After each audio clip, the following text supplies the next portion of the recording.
Predsjedavajući općinskog vijeća Banović i Robert Lavčević prekinuo je drugu vanrednu sjednicu općinskog vijeća zbog, kako je naveo, nepridržavanja odredbi Poslovnika o radu općinskog vijeća od strane nove parlamentarne većine.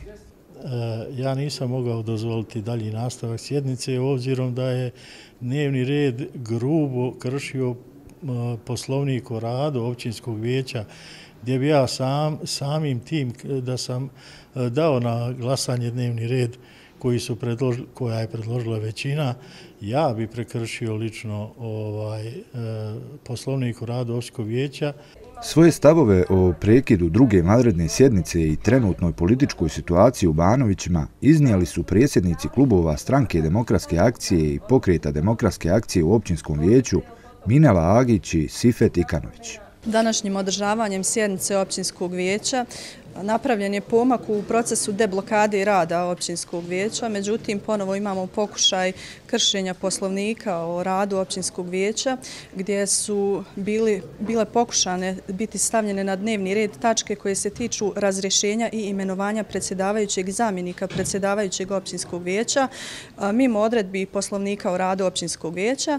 Naime, u konkretnom slučaju mora biti prijedlog dostavljen od strane Komisije za izbor i imenovanje, a Komisija za izbor i imenovanje mora konsultovati predsjednike klubova kod dostavljanja prijedloga i, ponavljam, po ko zna koji put ne sporimo postojanje većine u općinskom vijeću, ali ono što mi tražimo je da sve odluke koje budu donešene na općinskom vijeću budu u skladu sa statutom, Poslovnikom o radu općinskog vijeća i ostalim zakonskim propisima.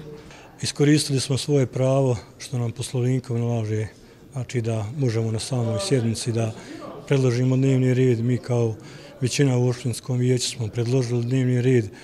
Evo, vidimo da je predsjedavajući prekinuo sjednicu gdje se o našem prijedlogu nije ni izjašnjavalo oko dnevnog reda. Mislim da mi nismo prekršili nijedan član Poslovnika o radu kada je u pitanju predlaganje dnevnog reda i mislim da je u najmanju ruku trebalo biti usvojen dnevni red. O terminu održavanja nove sjednice prema riječima predsjedavajućeg općinskog vijeća, vijećnici će biti blagovremeno informisane nakon što se provedu sve propisane procedure.